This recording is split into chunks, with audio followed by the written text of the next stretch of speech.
Hello and welcome to this interview. I'm Dominic Davies. I'm the founder of Pink Therapy, and I'm joined today by the co-editors of a new book that came out last summer, Therapists Challenging Racism and Oppression. And the co-editors are Neelam Zahid and Rachel Cooke. So welcome to you both. Thanks for making time to be interviewed about this book. It's certainly caused a pretty big ripple in the field, and I think it's quite an important subject that we are actively involved. We should be actively involved in challenging racism and oppression. So tell me a little bit about what prompted you to write the book. Was there a specific experience, or was it just a general desire that led to that decision? Who wants to lead on this?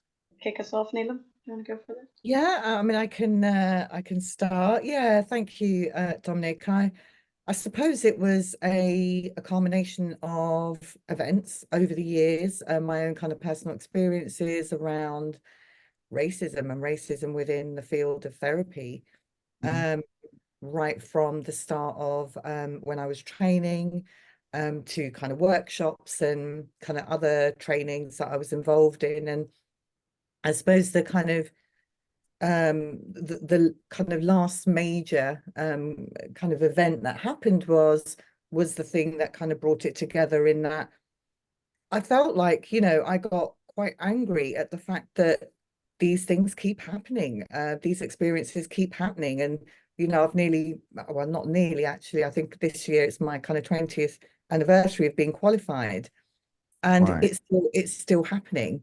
And so I got angry, I got mad, and I kind of felt like there's a lot of silence around the racism that we experience as therapists of color within our field. And I Mm. wanted to kind of give myself a voice, but I also wanted to give other people a voice as well. So it wasn't just about me, it was about other people. It was about making our voices heard, making our experiences heard, and doing something with it. So I think in a nutshell, that's kind of how it came about. Me and Rachel met on a workshop where we experienced something quite profound, quite difficult, and we kind of decided to yeah, take it further. Okay. Okay. Rachel, do you want to add anything to that? Because I think if one leads with a question, then maybe the other might have something else, and we'll swap it Sure. around. Yeah. Yeah. Yeah, I mean, similarly for me, I've been practicing now for 14, 15 years, and have just seen, in terms of, difference and how we talk about, now intersectionality is spoken about a lot, but there's Mm. still, as we know, in terms of queerness and, kind of general aspects, different aspects of identity, it's still not well held in training institutions, in places that people are working. Also, therapists are having, sometimes really, really painful, even traumatic experiences with clients, with their own therapists, with their supervisors. And, there still is a lot to be done there. And I sometimes it see. can feel like we're moving at a glacial pace or even going backwards. But I think it's having more voice and being able to, collaborate around this and support each other and have the kind of solidarity that leads to the change. So when I was, incredibly flattered for Neelam to invite me to collaborate with her. And I've wanted to use my own privilege and power to support therapists to be heard and publish, to be able to kind of Hmm. center my colleagues of color and, therapy community. That felt really, really important. And also, knowing that it's really not about me. This is about the movement and collective need to evolve and to figure out together what therapy can look like as we kind of move away from what has traditionally been much more white, patriarchal, cis het, middle class, neurotypical, and non disabled sort of frameworks of therapy. So that was what was really, really kind of driving me. Right. Yeah, there are loads of frameworks of privilege, aren't there? That surround our whole profession, and Mm. people are often completely blind to them, completely naive to them. I see this in when I'm trying delivering training, that people just, oh, I hadn't really thought about. They're just because they're so caught up in their own privilege that they're not aware that it's a privilege a lot of the time. Mm. Yeah. So can you say, Rachel, can you start then, say a little bit more about your own identities and how they might have informed and impacted on your involvement with wanting to get involved in this book? Yeah, sure. So I'm white Irish, Hmm. middle class, queer, non-monogamous, and I would say non-disabled but neurodivergent. Right. Which I know some people identify as disabled in their neurodivergence and some Mhm. don't. I currently Sure. don't. And yeah, I would say that I think that has had a, how could it not have a big impact? I think it's Right. quite difficult in some ways to say exactly what the impact is or in way how it was shaped. But I think it went a long way in having me really consider those positions myself, which I'd already been doing in to different degrees for years. But it felt like a very important part of how Neelam and I related to each other, our differences and our kind of overlaps as well, and Right. also my involvement as a white person, because I think in the beginning Neelam and I to some degree thought that this book was going to be not quite a handbook, but we didn't actually plan from the beginning for this book to be so focused on the sort of individual personal stories of therapists of color. And what we found through the process was that there was just so much, silencing, self-silencing and silencing by institutions and environments of therapists of color that it felt incredibly important when we realized how many more spaces there are for people to talk about racism, but Mhm. very, very few for therapists of color to speak about their own experiences, historical and ongoing. And so it felt to me that it was important to have, that I was lucky enough to have the privilege of the kind of time and energy when we started the project, partly because of, my sort of social locations that meant that I was able to engage with this project, and be able to really take the time to kind of, work with the contributors where possible, and for Neelam and I to be able to spend a lot of time over what ended up being over 3 years, which I had originally thought was only going to take maybe something like 18 months. And Neelam would Mhm. regularly sort of gently remind me that book processes generally take longer than that. But Yeah. yeah, it was a very elastic process as well. So to come back to the question, I feel as though it was a big part of how I related to the contributors, how I'm sure they related to me, and difficulties and that came up during the process of getting kind of collaborators, contributors on board as well, of my involvement as a white person and what that meant. Mhm. Thank you. And Neelam, Hmm. what about your identities that have informed and involved in this process? Yeah, I think the main one has to be, obviously, I'm a brown woman. I'm of South Asian heritage. I'm also a Muslim. I'm cisgendered. I'm kind of hetero. I was going to say so neurodiverse, neurotypical. Um, Okay. so I think the kind of main ones, and yeah, are around my color. Right. And I suppose kind of just following on a little bit from what Rachel's just said as well, that it's kind of it's well, following on from some things that I kind of heard Rachel talk about. The thing with my color is that it's out there. It's the first thing you see about me. Mhm. And I think that is massive, when we are neurodiverse, when we do hold different identities in terms of perhaps gender or sexuality, it's not necessarily something overt. It's not something that people may see straight away. And I Sure. think that's what makes it, for me, slightly different, not necessarily less important, but different. Mm. And so, for me, I think there's a massive, and going back to what you said, around kind of trainings, for me, there's something massive about people who haven't had the training, haven't had the kind of knowledge, the exposure to people, first of all, people of different backgrounds, but also the space to reflect, the space to reflect that about what is it like to be sitting opposite somebody who looks different to me, who looks like a different color. And that's a massive thing. I mean, I often find that people who've been trained for a very long time the response I'll get from them is, oh, well, that doesn't really matter. You know, it is about the intrapsychic. It is about something else rather than what I can see, what's in the room, and almost that kind of political, the kind of social context gets lost. And so for me, as a brown woman, this is something I've lived for every single day of my life. In this country, I was born here, I was brought up here. So from as early as I can remember, it's something that I've always had to contend with, walking down the street or being the only brown person in the class. Can remember that from primary school.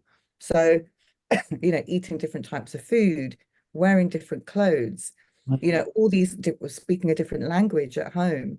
So it almost kind of eradicates or kind of splits off this part of me when people say that. When people say actually it's just about the intrapsychic, it's not about, you know, denying the color and yes, the cultural exactly. experiences and everything. Yeah, Exactly. And the kind of the famous phrase of but we're all the same. Yes, we are all the same, but we are also different as well. And I yeah, think they don't have to be mutually exclusive.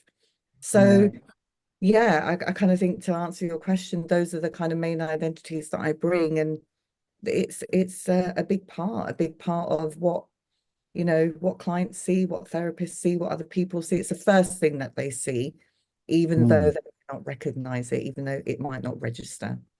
sure, sure. And whilst I can hide I've got privileges in hiding my cisgenderness, my neurodivergence, my Mm, queerness, and a whole variety of other identities. I can pass and hide those. mm, And people I'm sitting with people and they're just not aware. mm, Whereas you're in the room as a brown woman mm. and you've got a whole lot of lived experience of living in a society that is very racist, Yeah, and is very Islamophobic, yeah. and no more so probably than now. Actually, I think it's probably in many ways that's around, very much more now. Maybe not so much Islamophobic, maybe it's Islamic supportive, but it's an issue in present, Mm. I guess. I mean, yeah, Well, I don't well, want to just make too many assumptions about how yeah, supportive. yeah. Well, just to kind of follow on from that, I think, you know, kind of just in terms of the Islamophobia, it's not something that I really write about or talk about in the book. But actually, it's still rife. I mean, I don't wear a hijab. I don't necessarily look like I'm from a Muslim community. I could pass from, you know, if I might be a different religion. And I think in some Mhm. ways that serves me because people then don't know what Right. religion I am or what my background is. But, you know, having colleagues and of therapists who do wear hijab and do look typically Muslim have a very different experience. So yes, it's still rife. It's still within the Yeah. therapy world and outside. So yeah, I kind of wanted to add that on because I think that's No, I quite an think that's a really important distinction, actually. Really, yeah. So that, you know, in some ways, you can pass as brown rather than as a specific mm, religious identity. mm, Well, how did you choose the chapters to put into the book? I always think that's an interesting one, having just co-edited two and working on a third, currently, about what you include and what you don't include. How did mm, you make those decisions? Who wants mm. to start that? Neelam, do you want to I start? can, yeah, I can say Yeah, something about that. I mean, well, I suppose for both of us, it was really important to get a selection of as many different identities as possible, diverse identities, without it kind of feeling tokenistic or, you know, want to include something from every single community, because that's not going to be possible sure. anyway. Right. Um, but sorry, got a tickle in my throat. Wanted to really include, yeah, as many different perspectives as possible. And to be able to write from a kind of a personal embodied way. Mhm. And different people have different styles of writing, so part of it was the style of writing as well, how much people were able to give of their own stories, how much they were able to connect to their kind of process as well. And yeah, to be able to kind of be honest with that. I often say that this kind of process and writing this book was emotional. It was for me. It brought up lots of past trauma, not just racism, but lots of other trauma as well. And so we were really mindful of that in terms of what that might do with for other people, and kind of bringing up their racial trauma as well as other trauma as well.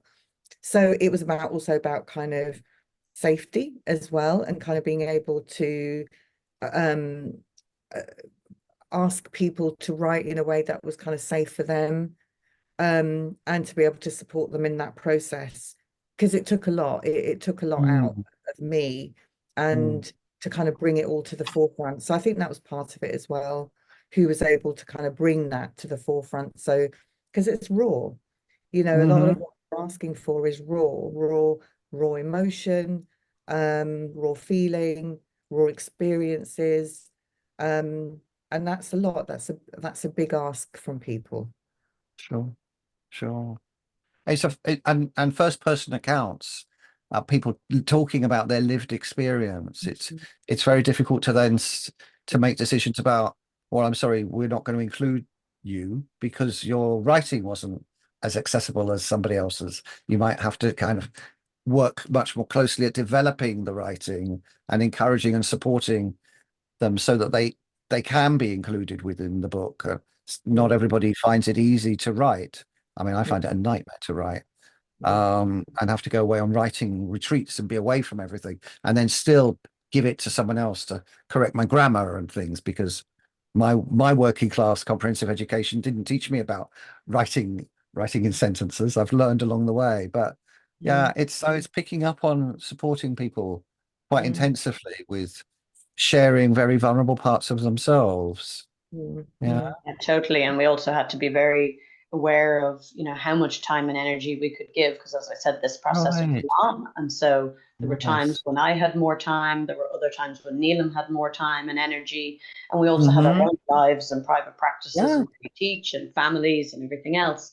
And so that was, something that we came back to again and again, was how can we, ethically support the contributors, without being too sort of in people's faces and micromanaging them, and mm, also just managing the fact that Neelam and I had quite different editing styles as well.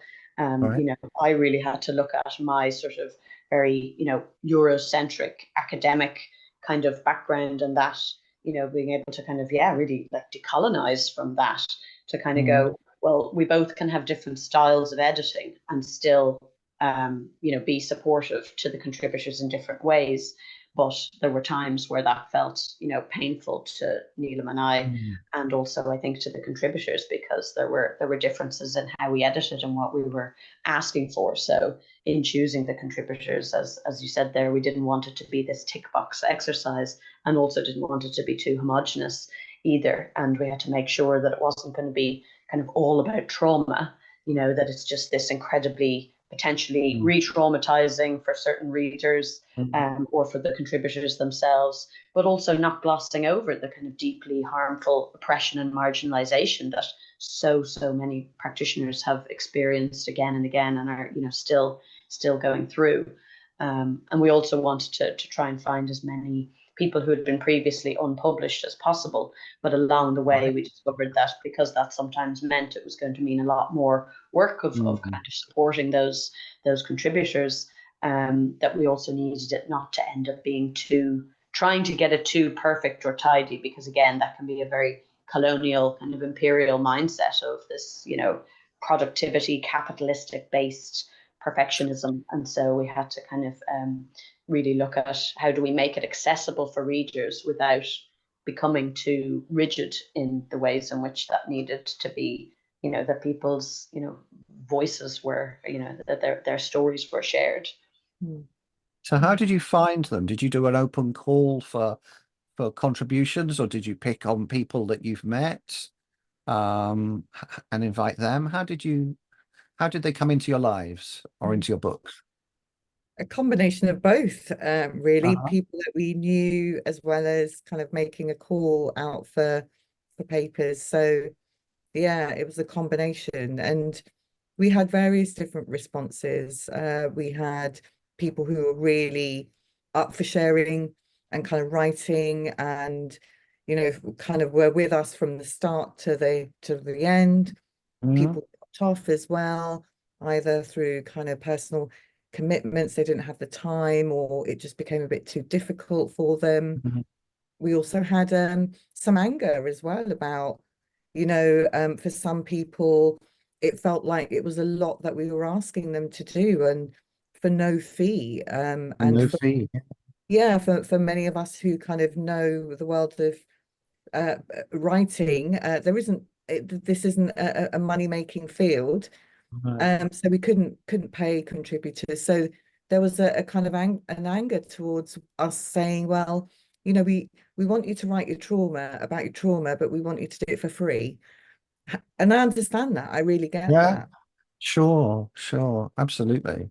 Yeah, and Mm, royalties for writing a book are so small that people often think, oh well, you get all the book cover, and you get like, I think I'm on 4% because I'm sharing with Silver 4% of the sales, and mm, it's a pittance, really. You don't do it for that.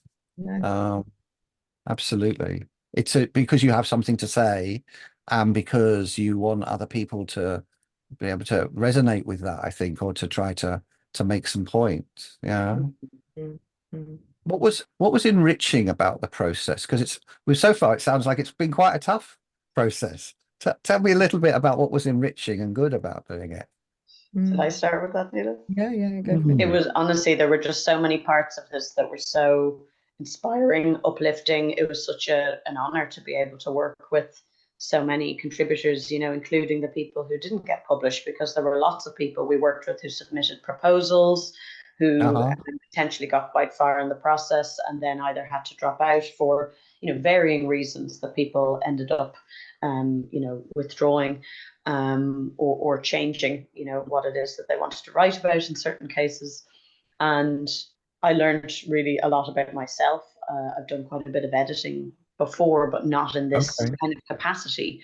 And Mm. I found working with Neelam really just really growthful and kind of affirming, and I just again learned a lot and feel like incredibly lucky and appreciative that we, for me anyway, overall worked really really well together. We just kind of gelled even in our different ways of approaching things and editing, and that was part of the beauty of it. What was Mm. brought to the table through so many different voices, although there was complexity to that and it required a lot of kind of discernment and nuance, which was, a lot of effort went into that. That did feel incredibly enriching. And it was also just so moving, the amount of courage on the part of the contributors, and the ways in which we worked together. Some of the relationships felt very sort of, yeah, there was a rawness and a kind of tenderness, and also, just a kind of strength, the amount of stories of like, resilience in there of how people have managed, practitioners have had these incredibly painful experiences again and again, and are, practicing part of their communities, very, very engaged and absorbed, and also, willing to talk about this, which I think, not every, therapist wants to or certainly needs to, particularly therapists of color, although white therapists, of course, have their own, job to do.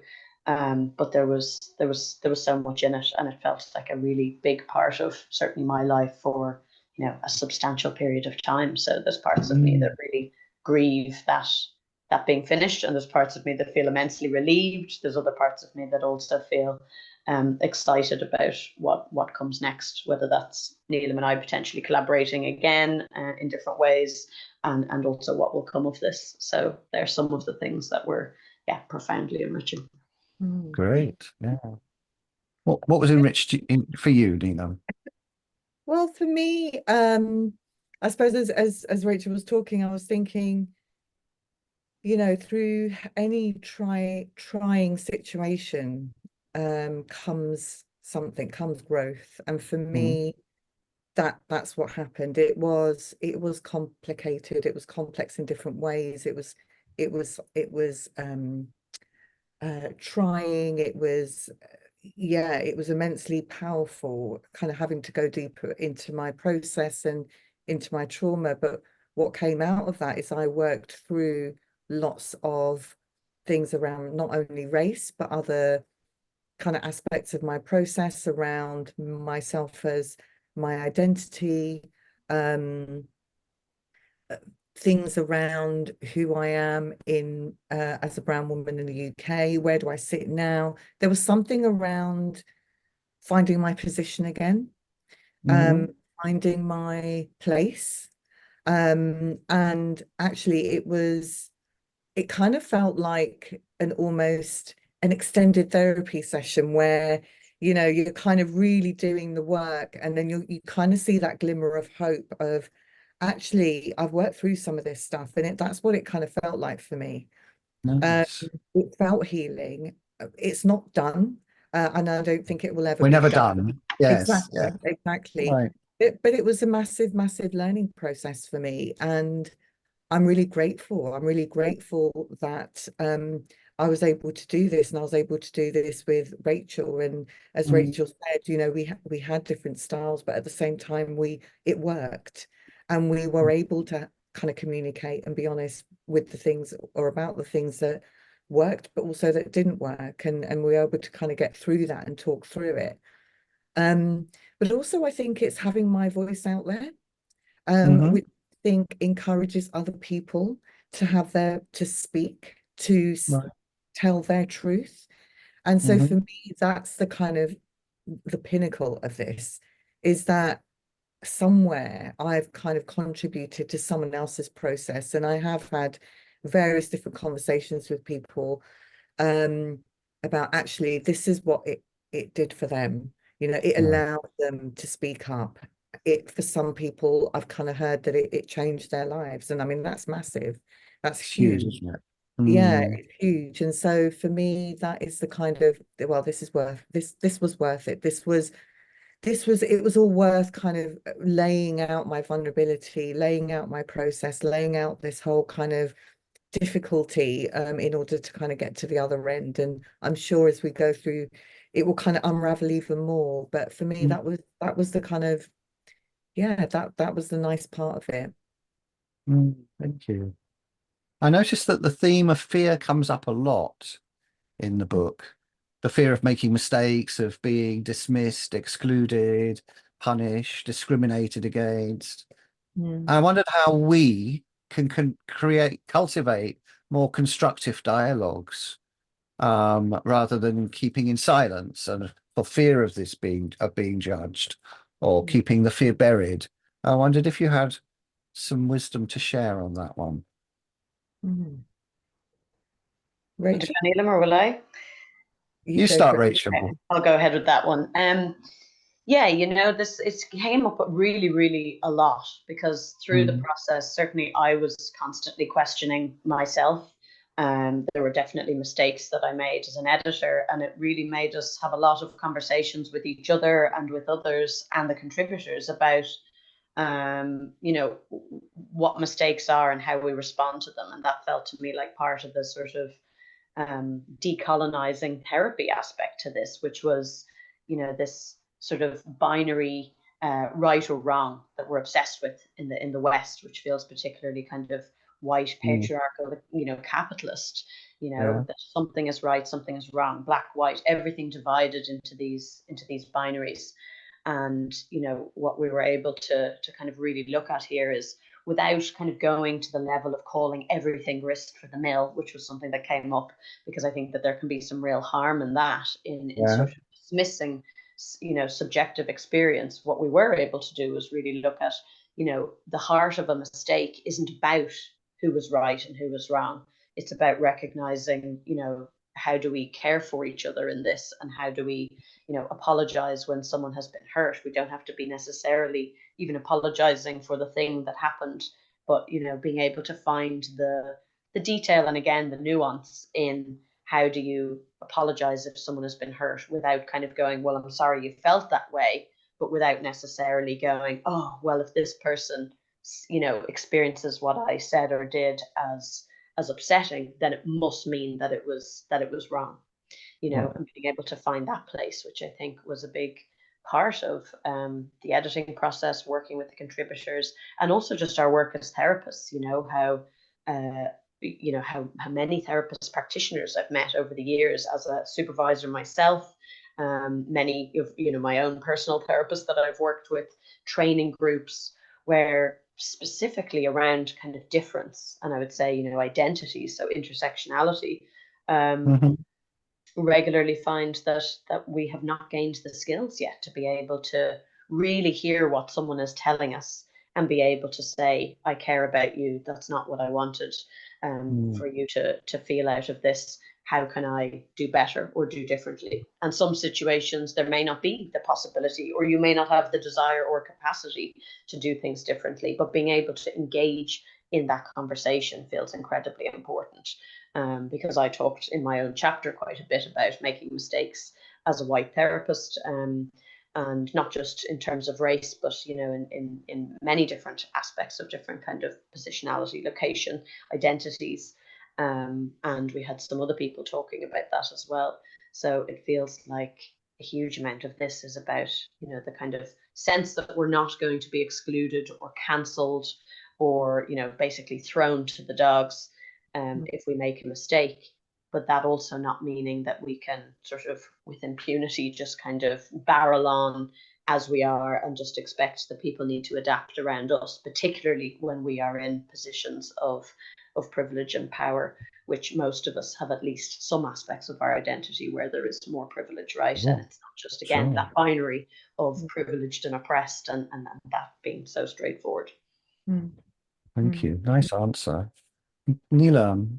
Yeah, I suppose for me, fear is twofold. So the fear that we hold as people of colour, and then the fear that Rachel was just talking about now, and kind of more for people who are white and who hold that privilege. And so kind of from my perspective around being the fear that I might hold as a person of colour is what happens if I break that silence around that mistake, if we want to kind of use that terminology. Yeah, what happens? Will I be heard? Will I be understood? Will I be believed? How will it fall? Will I be attacked? Is it safe? So for me, that's a massive thing around kind of the fear of speaking up. And, when we don't have that allyship, when we don't have safer spaces to really be honest about our experiences, then there is that fear. There is that fear of what's going to be done with this material? What's going to be done with me? Will I be ostracized, annihilated? What is going to be, what's going to be shamed? What will happen? So I think for me, yes, it's the kind of the receiving end of the mistake. In terms of the kind of mistake kind of aspect of it, it's an interesting one, kind of following on again from what Rachel said, this kind of binary way of thinking of, I've done something wrong, that kind of split of good and bad, that kind of whole kind of thinking around, yeah, I've got to be good, I've not got to make a mistake, and therefore I've got to kind of like almost hold on to this thing of, yeah, I can't do anything, I can't do anything wrong. And actually that's a really debilitating place to be. It's a really I can imagine it's paralyzing. And and so again, I mean, I've heard that from people who are white, I don't want to say the wrong thing, but actually what's wrong with saying the wrong thing? Because actually it's through that we can really start to unpack it. For me, it's about the process of being open, to dialogue, Mm. how and being curious And about it. trusting each other that Exactly, you can work exactly. this through. Yeah. Well, being curious. So, being able to say, well, oh gosh, and for me, it's not even about apologizing. It's like, how did that impact you? I really want to know how that impacted you. And I want to be able to have a dialogue about it. I want to be able to work through it in some way.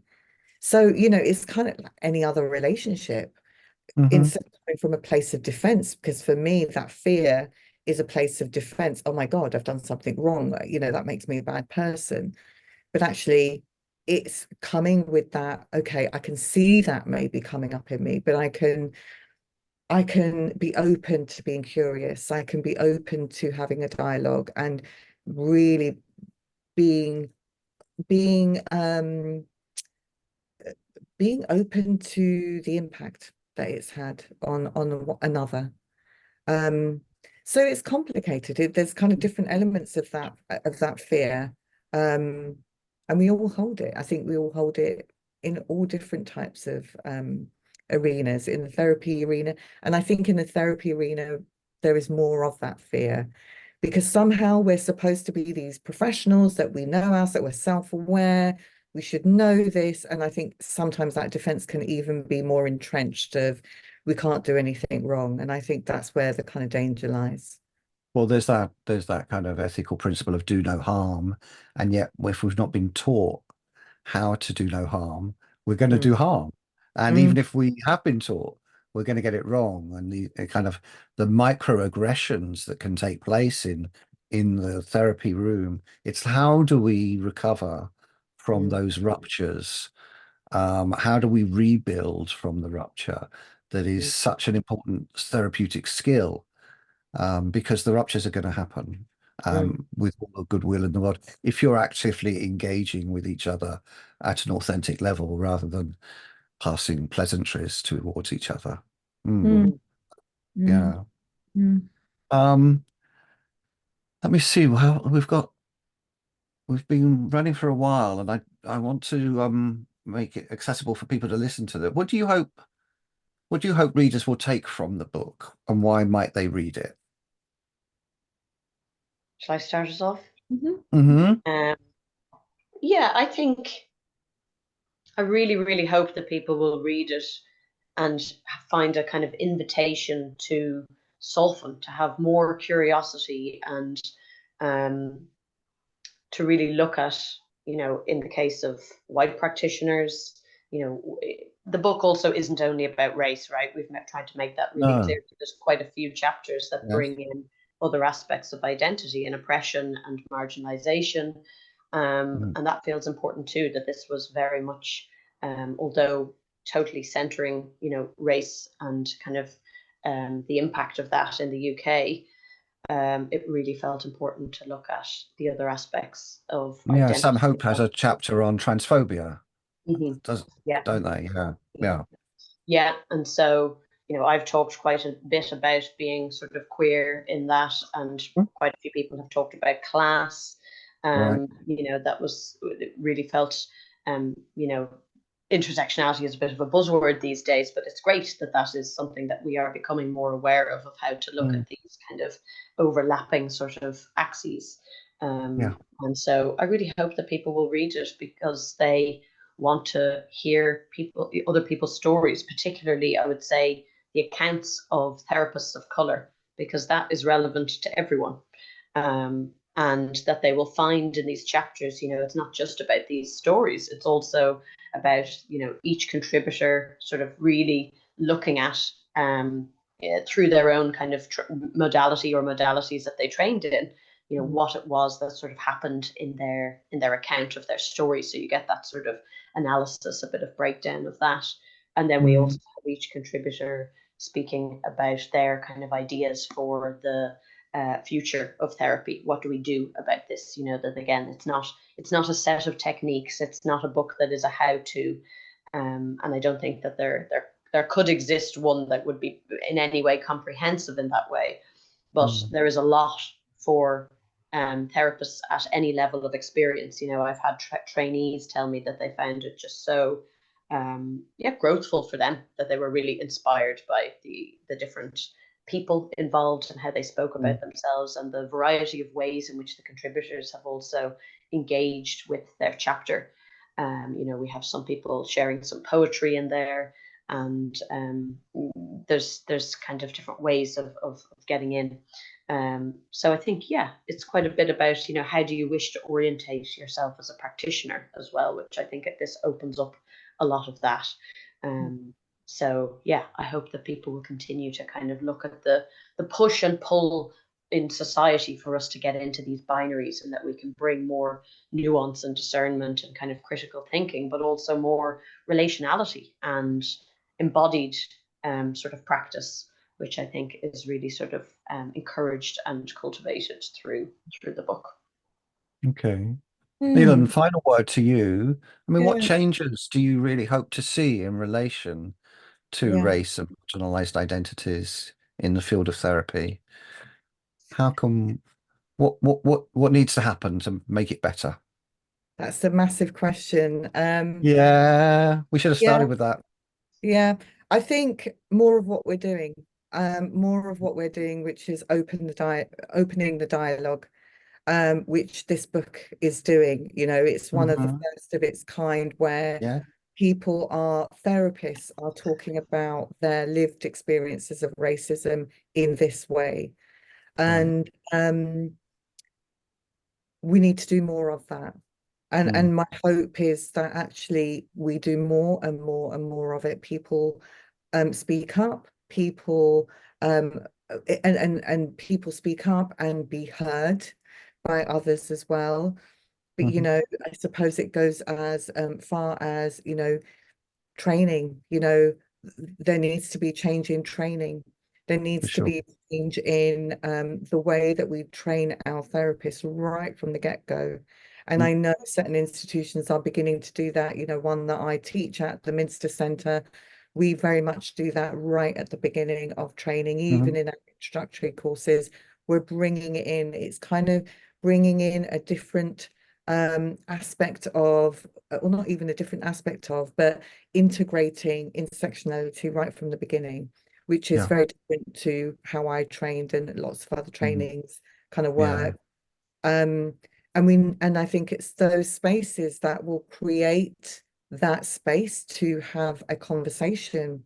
You know, how can we look at these theorists who are normally white, middle class, cis men that we're learning in our kind of standard trainings? You know, how can we look at that critically? How can we look at it through that intersectional lens? What can we do? How can we look at those kind of spaces to make them our own, you know, bringing our truth to it? So my hope and kind of my hope is we carry on the conversation, that this just doesn't become a kind of a kind of a temporary thing, and then it kind of goes back to kind of being swept underneath the Sure. carpet. The real change needs to be made at that kind of grassroots level, where people are training. We continue to have that training even when we're experienced therapists. Yeah, absolutely. Change, things evolve, and actually we evolve. Society's evolving, and we can't really stop doing the work. It's not just we kind of do a bit of training and then that's it. We've learned it It's all. ongoing for life, isn't it? Of Yeah. course, of course. So that ongoing conversation for me is the kind of biggest thing to take away from this. Great. Thank you. That's a brilliant answer. Well, thank you so much, both of you, for making time today. And I hope that you get good feedback as a result of this, and continue to get good feedback on the book. It's been a delight to meet you both. Thanks so Thank you. much, Dominic. Yeah, thank you. Thank you for asking us to speak today. Take care. Bye-bye.